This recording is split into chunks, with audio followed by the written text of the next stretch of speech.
ಈ ರೀತಿಯಾಗಿ ಪ್ರತಿಭಟನೆ ಮಾಡಿದ ಮೇಲೆ ಜಿಲ್ಲಾಧಿಕಾರಿಗಳು ಏನು ಕ್ರಮ ತಗೊಂಡ್ರು? ಅದಕ್ಕೆ ಕ್ರಮ ತಗೊಳ್ಳೋದಕ್ಕೆ ತೊಂದರೆ ಆಯ್ತು ಸರ್. ಆಮೇಲೆ ಅವರಿಗೆ ತೊಂದರೆ ಆಯ್ತು ಬಿಟ್ಟು ಯಾರು ಈಗ ಮಾಡಿದಾರಲ್ಲ, ಈಗ ನಮಗೆ ಕೇಸ್ ಮಾಡಿದಾರಲ್ವಾ, ತೊಂದರೆ ಆಯ್ತು ಕೇಸ್ ಮಾಡಿದ್ದಾರೆ. ಆ ಕೇಸಲ್ಲಿ ಅವ್ರೇನಾದ್ರು ನಿಜವಾಗ್ಲೂ ನಮ್ಮ ತೊಂದರೆನೇ ಮಾಡಿದ್ರೆ ಅದಕ್ಕೆ ಶಿಕ್ಷೆ ಆಗುತ್ತೆ ಅಲ್ವಾ?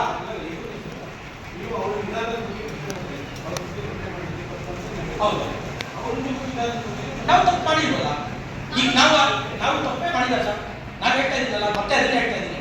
ವಿಡಿಯೋ ಮಾಡಬಾರ್ದು, ಲೈವ್ ಮಾಡೋದು ಅನ್ನೋದಕ್ಕೆ ಒಂದು ಆದೇಶ ಇದೆ.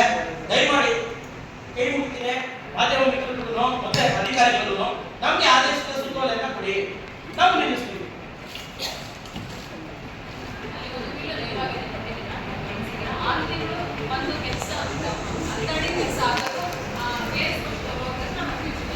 ಈ ರೀತಿ ಒಂದಲ್ಲ ಸರ್, ಉದಾಹರಣೆ ಸಾವಿರಾರು ಹೋಗ್ಬಿಟ್ಟಿದೆ. ನಾವು ಹೋದಂತ ನಂತರ ಇವತ್ತು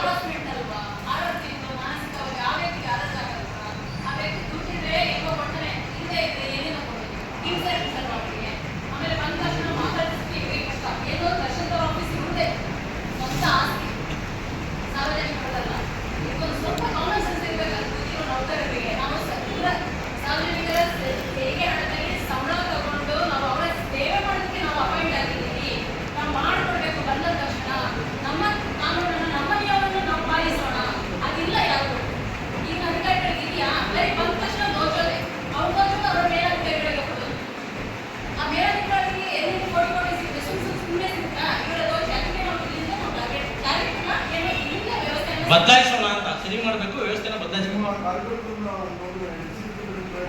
ಮಾಡ್ತಾ ಇದ್ದೀವಿ. ಆಗ್ತದೆ